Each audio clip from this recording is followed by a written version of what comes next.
आपण आपल्या भक्तीची सुरुवात करूया. स्तोत्रकर्ता म्हणतो, हे देवा, तू माझा देव आहेस. मी आस्थेने तुझा शोध करीन. शुष्क, वृक्ष व निर्जल प्रदेशात माझा जीव तुझ्यासाठी ताण्याला झाला आहे. माझ्या देहालाही तुझी उत्कंठा लागली आहे. अशा प्रकारे तुझे बळ व वैभव पाहण्यास पवित्र स्थानी मी तुझ्याकडे दृष्टी लाविली आहे. तुझे वात्सल्य जीवनाहून उत्तम आहे. माझे ओठ तुझे स्तवन करतील. आपण परमेश्वराची स्तुती करूया. यावेळेस आपण एक गीत ऐकूया आणि परमेश्वराची स्तुती करूया. भक्तीची वेळ, भक्तीची वेळ.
प्रभू येशू ख्रिस्ताची कृपा, देव बाबाची प्रीती आणि पवित्र आत्म्याची सहभागिता तुम्हाला लाभो. सर्व मिळून हे सर्व समर्थ देवा, तुला आमची अंतःकरणे पूर्णपणे ठाऊक आहेत. आमच्या मनातील आशा आकांक्षांनी विचार तू पूर्णपणे ओळखतोस. आमची कोणतीही बाब तुझ्यापासून लपलेली नाही. आम्ही तुझ्यावर मनोभावे प्रेम करावे आणि तुझ्या पवित्र नामाचा महिमा यथार्थ वर्णन करावा. म्हणून पवित्र आत्म्याच्या प्रेरणेने तू आमची मने शुद्ध कर. आमचा प्रभू येशू ख्रिस्त ह्याच्याद्वारे आमेन. ऊर्ध्वलोकी देवाला गौरव आणि पृथ्वीवर मानवांना शांती. हे देवा, आमच्या प्रभू स्वर्गीय राजा, सर्व समर्थ देव बाबा, तुला धन्यवाद देतो. तू गौरवशाली आहेस म्हणून आम्ही तुझे स्तवन करीतो. हे प्रभू येशू ख्रिस्ता, देव पित्याच्या एकुलत्या पुत्रा, जगाचे पाप हरण करणाऱ्या देवाच्या कोकरा, आमच्यावर दया कर. देवपित्याच्या उजवीकडे विराजमान असणाऱ्या प्रभू, आमची प्रार्थना ऐक, कारण केवळ तू पवित्र आहेस, केवळ तू प्रभू आहेस, केवळ तू परमश्रेष्ठ आहेस. हे येशू ख्रिस्ता, केवळ तू पवित्र आत्म्यासह देवपित्याच्या गौरवात सहभागी आहेस. आमेन. हे प्रभू दया कर. हे ख्रिस्ता दया कर. हे प्रभू दया कर. यावेळेस आपण पुन्हा एक गीत गाऊया, परमेश्वराची स्तुती करू, परम पवित्र आणि परमेश्वराला धन्यवाद देऊया.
Hari Hari Puri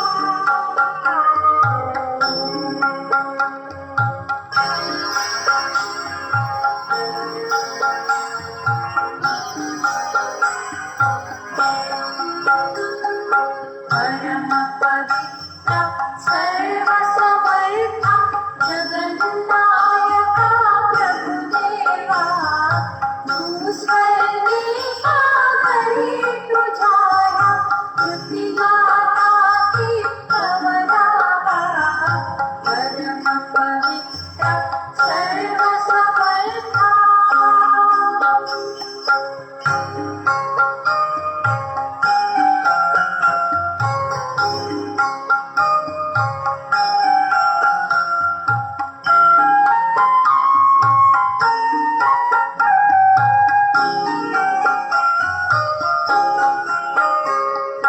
परम पवित्र दया सागरा पराक्रमाचा तुझेवा व्यक्तिदय एक परी तू तव महिमा आम्ही गावा परम पवित्र सर्व समर्था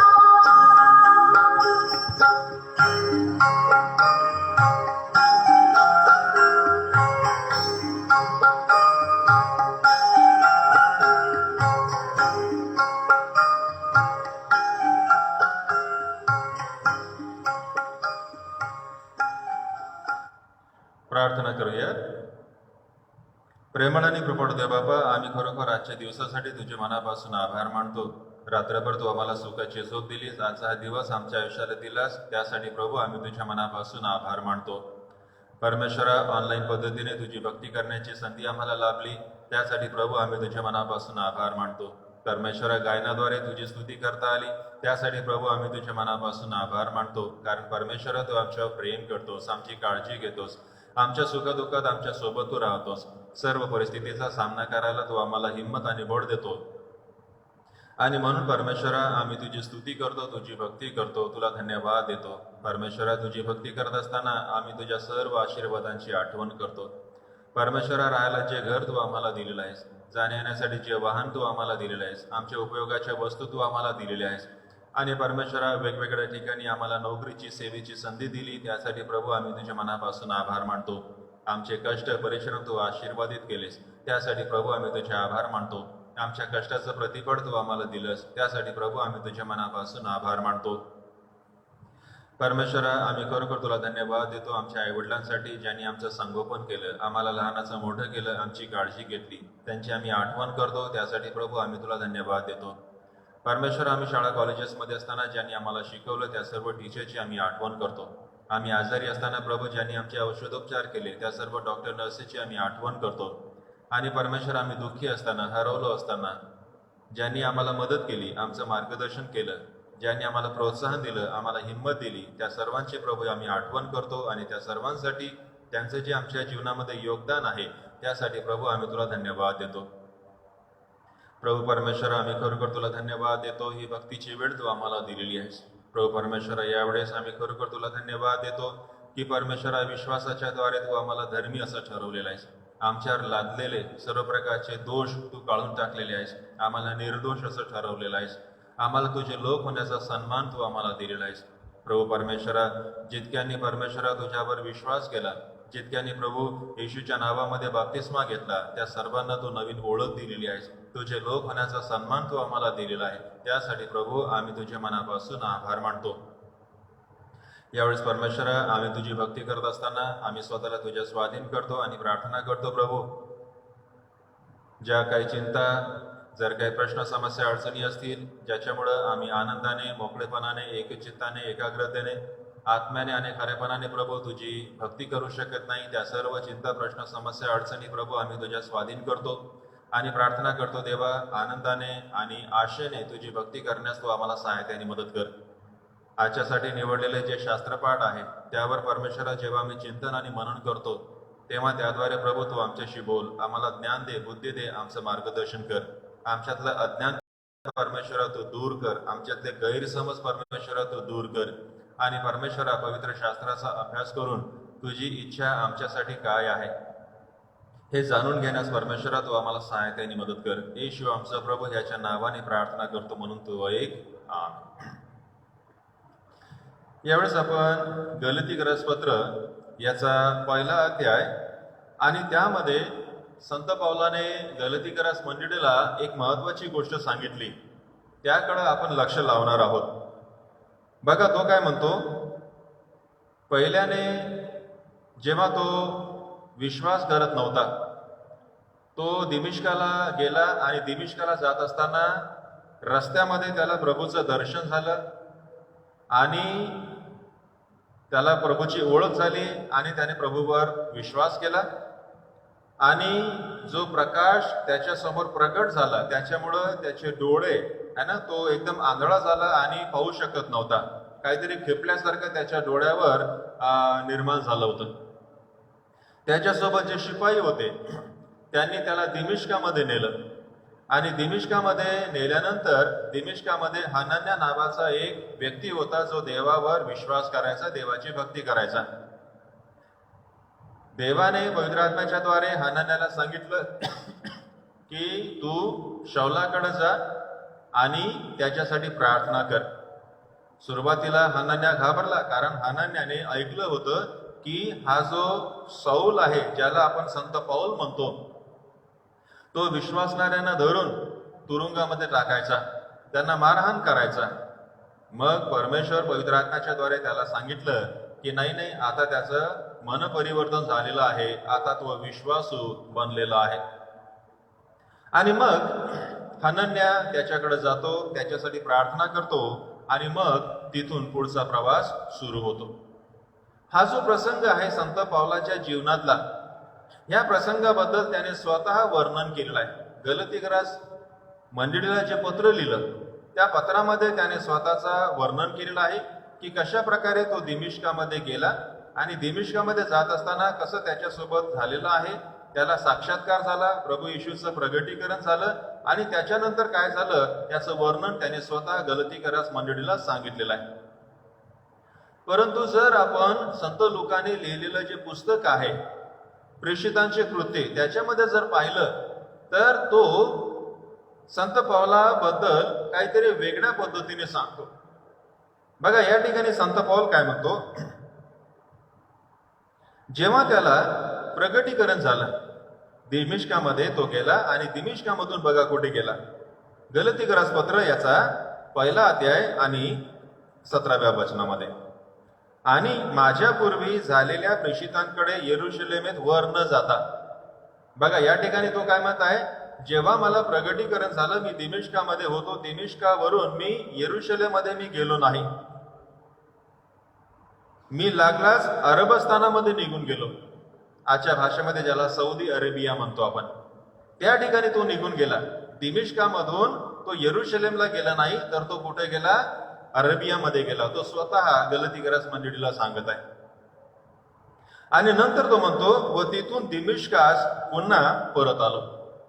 तो दिमिश्कामध्ये होता, तिथून यरुशलेमला गेला नाही, तर तो सौदी अरेबियामध्ये गेला, तिथून पुन्हा तो दिमिश्कामध्ये गेला आणि त्याच्यानंतर मग 3 वर्षानंतर मी केफाला भेटायला यरुशलेमेत गेलो. 3 वर्षानंतर तो यरुशलेममध्ये गेलेला आहे. हा जो प्रसंग आहे संत पावलाच्या जीवनामध्ये जो घडलेला प्रसंग आहे त्याबद्दल बघा तो स्वतः काय म्हणत आहे. परंतु जर आपण संत लूकाने जे लिहिलेलं आहे त्याच्याबद्दल जर आपण पाहिलं तर काहीतरी वेगळ्या पद्धतीने संत लूका सांगत आहे.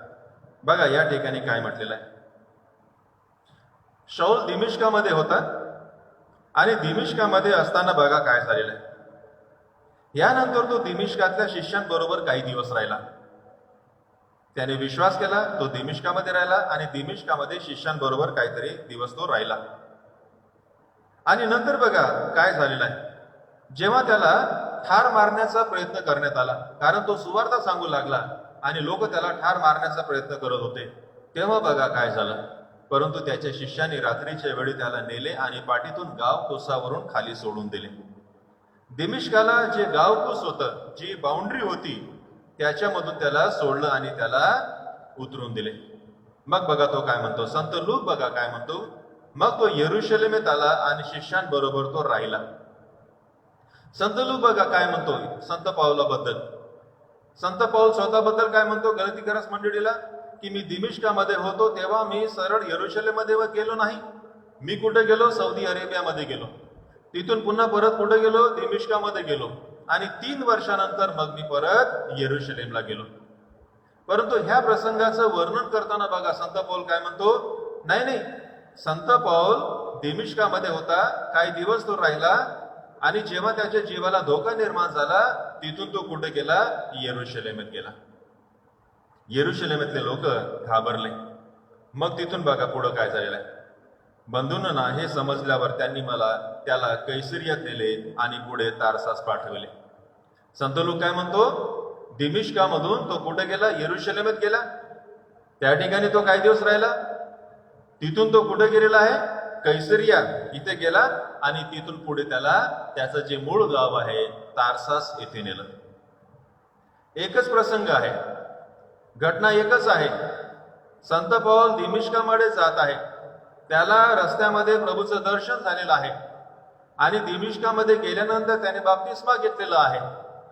संत पौल स्वतः गलतीकरास मंडळीला काय म्हणतो? मी येरुशलेमेत गेलो नाही, मी कुठे गेलो? सौदी अरेबियामध्ये गेलो.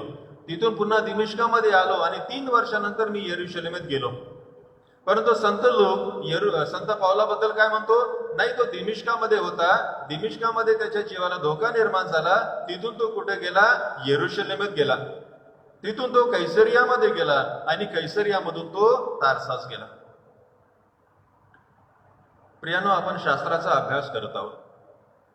शास्त्रामध्ये, पवित्र शास्त्रामध्ये एकाच घटनेचा वेगवेगळ्या प्रकारे उल्लेख केलेला आहे. एकाच घटनेचा, एकाच प्रसंगाचा वेगवेगळ्या प्रकारे वर्णन केलेलं आहे.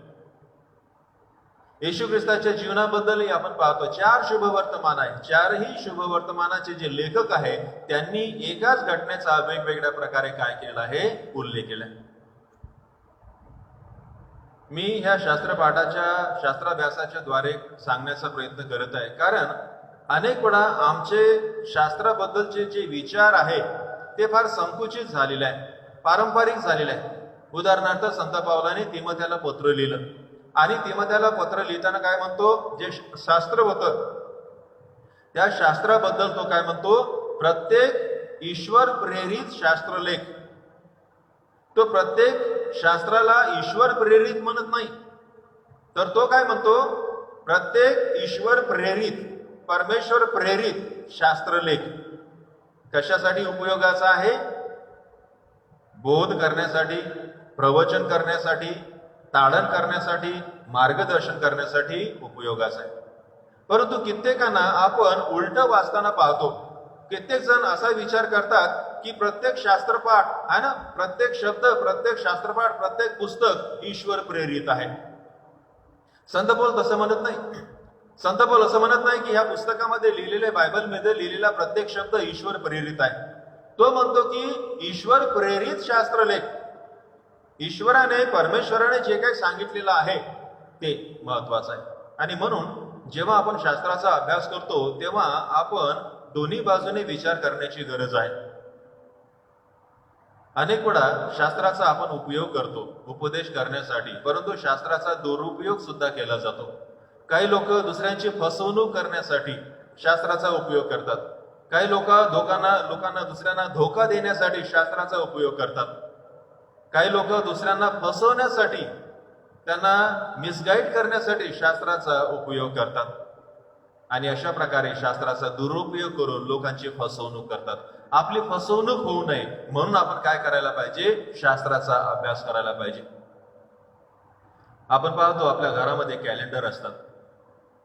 काही कॅलेंडरमध्ये प्रत्येक जो तारीख आहे त्या तारखेच्या खाली वचन लिहिलेले असतात.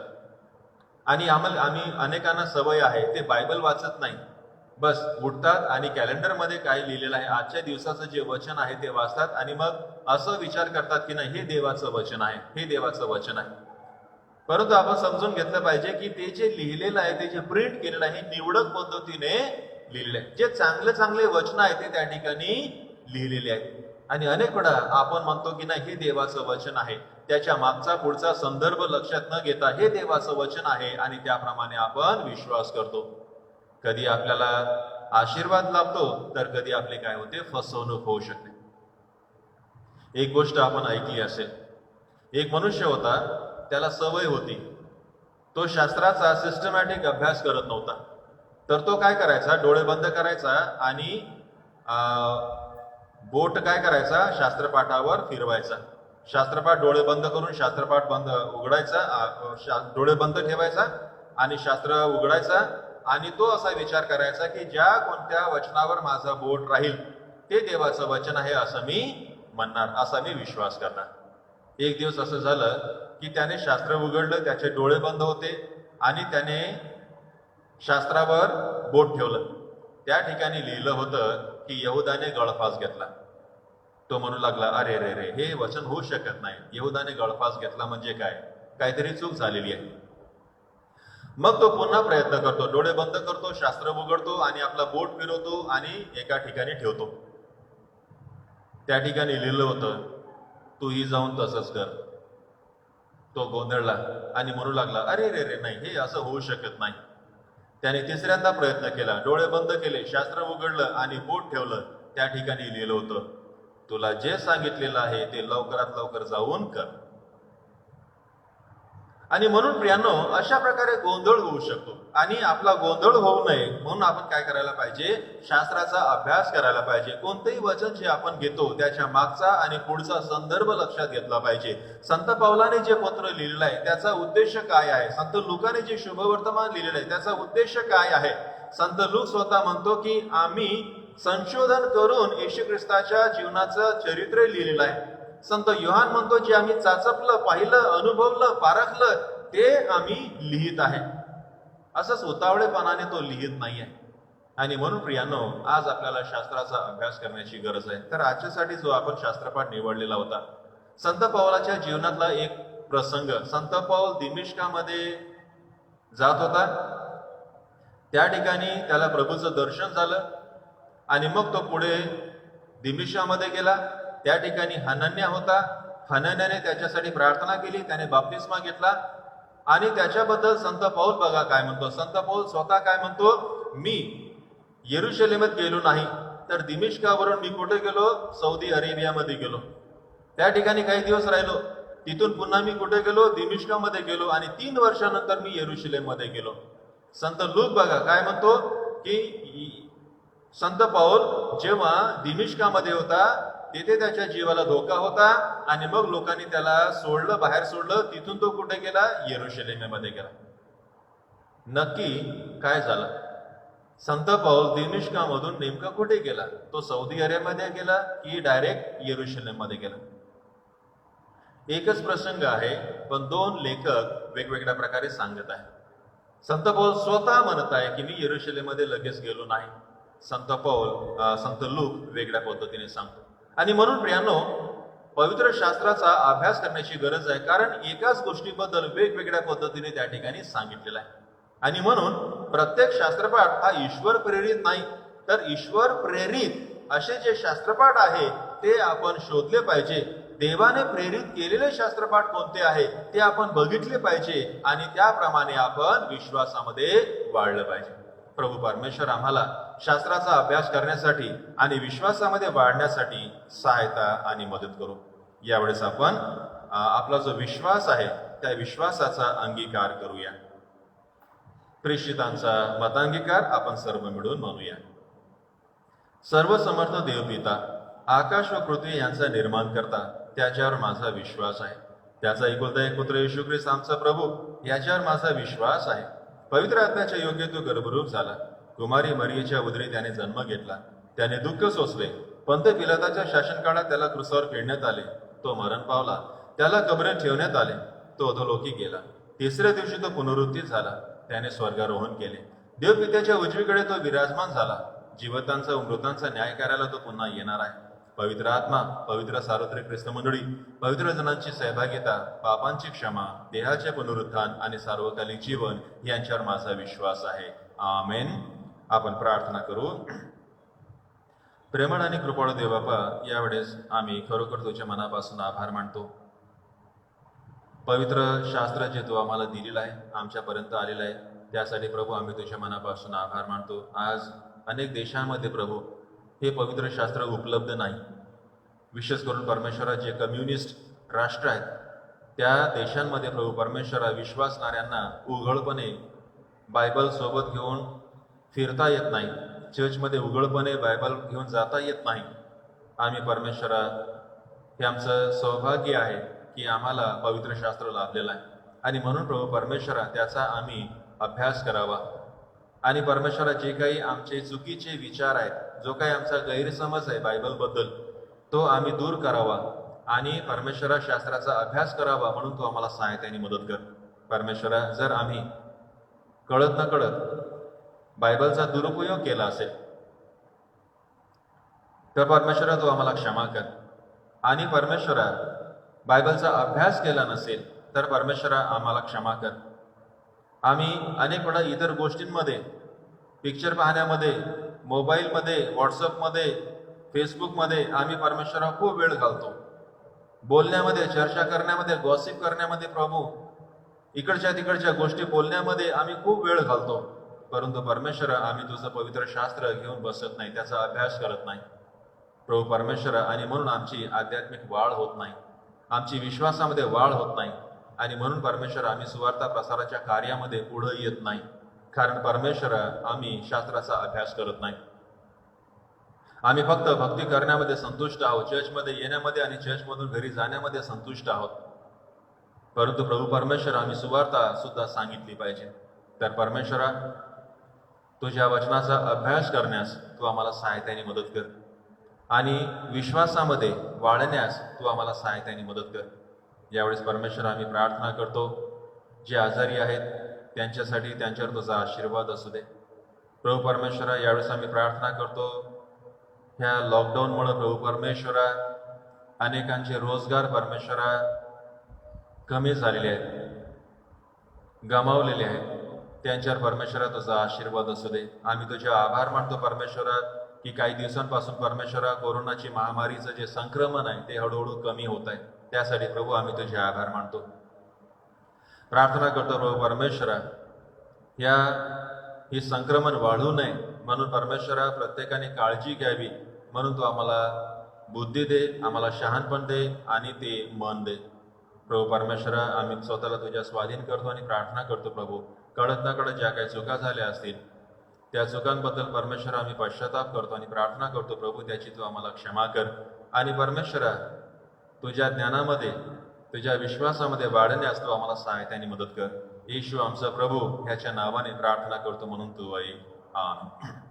यावेळेस आपण एक गीत गाऊया, ईश्वराची दया किती थांग तिचा लागेना. खरोखर ईश्वर दयाळू आणि कृपाळू आहे आणि म्हणून आपण ईश्वराच्या दयेबद्दल धन्यवाद देऊया.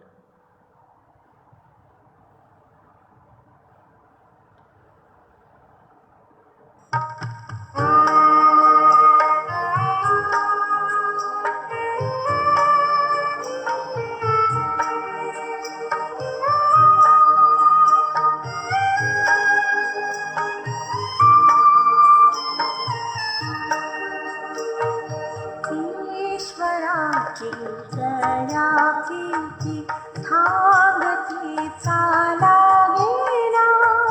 न्याय तरी त्याची प्रीती सिंधू एवढी जाणा. देव बोले प्रेमी फार टाके माझ्यावरी फार.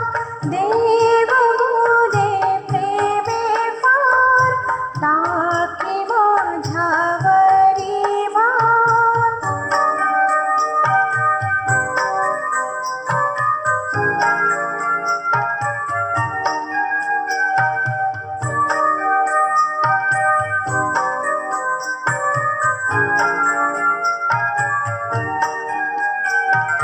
सर्व कष्टी सर्व दुःखी ओझियांनी काढाती.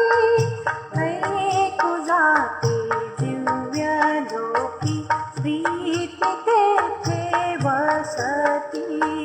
देव बोले प्रेमे फार टाके माझ्यावरी फार. देव बोले प्रेमे फार टाके माझ्यावरी फार.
अगाध प्रीती जी तयाच्या अंतरी, तोच म्हणे नाही भीती मी दयासनावरी. देव बोले प्रेमे फार, टाके माझ्यावरी भार. देव बोले प्रेमे फार, टाके माझ्यावरी भार.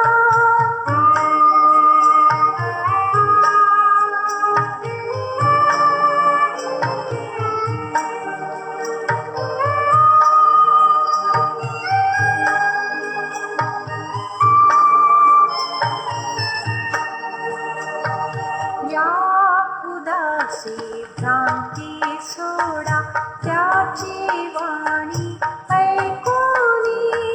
निश्चलाती मैत्री जोडा, पूर्ण भाव ठेवूनी. देव बोले प्रेमे फार, टाके माझ्यावरी भार. देव बोले प्रेमे फार, टाके माझ्यावरी भार.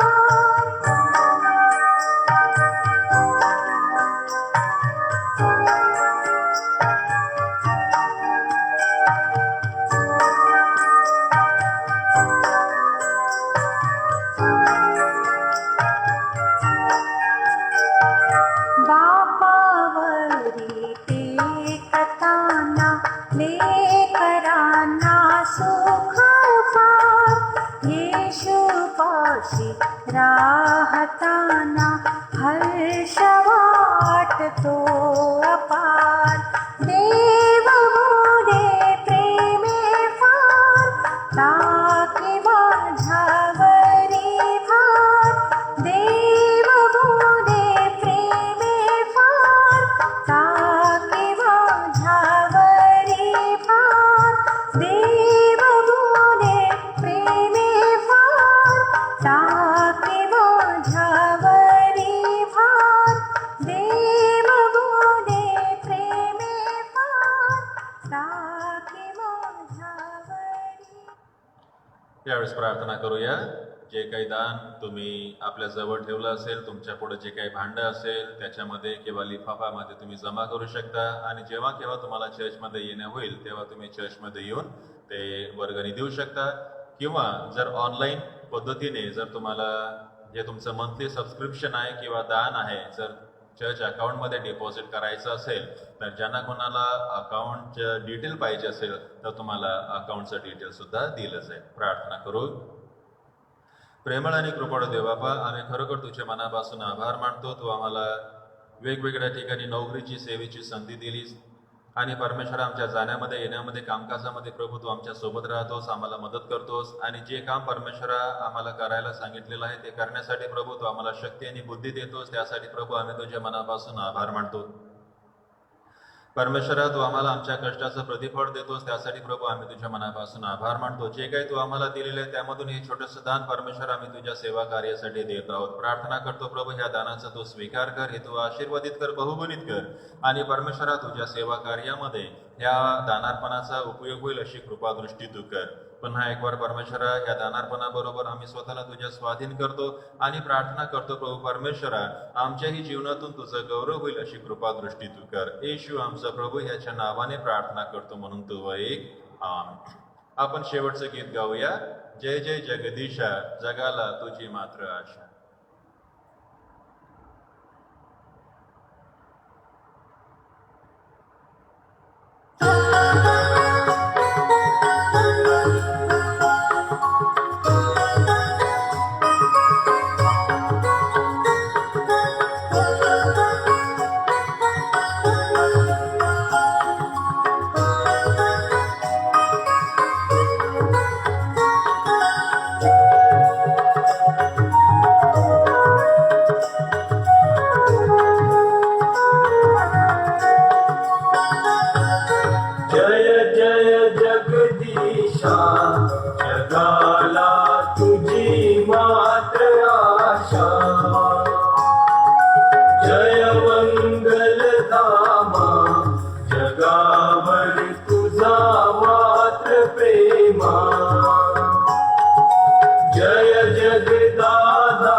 जगाला तुझा मात्र थारा.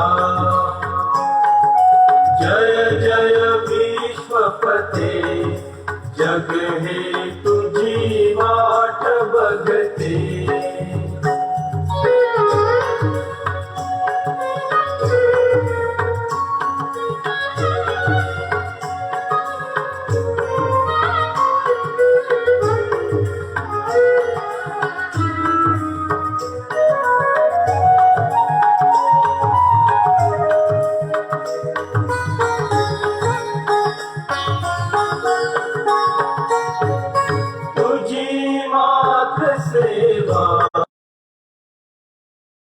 जगिया स्वर्ग उभाराहू, तुलाच वंदन घे. अमुचे वैभव तू अवघे. तुझ्या मात्र चरणी रमू दे सहर्ष दिन रजनी. प्रभो परात्पर जय करुणाकर, प्रभो परात्पर जय करुणाकर. जय जय जय बापा, जय जय जय बापा. जय जय जय पुत्रा, जय जय जय पुत्रा. जय जय जय आज्ञा, जय जय जय आज्ञा. जय जय जगदीशा, जगाला तुझी मात्र आशा. जय मंगल नामा, जगावर तुझा मात्र प्रेमा. जय जगदाधारा, जगाला तुझा मात्र कारा. जय जय विश्वपते, जग हे तुझी वाट बघते. तुझी मात्र सेवा करू दे जगामध्ये देवा. तुझे राज्य येऊ, जगिया स्वर्ग उभाराहू. तुलाच वंदन घे. अमुचे वैभव तू अवघे. तुझ्या मात्र चरणी रमू दे सहर्ष दिन रजनी. प्रभो परात्पर जय करुणाकर, प्रभो परात्पर जय करुणाकर. जय जय जय बापा, जय जय जय बापा. जय जय जय पुत्रा, जय जय जय पुत्रा. जय जय जय आज्ञा, जय जय जय आज्ञा.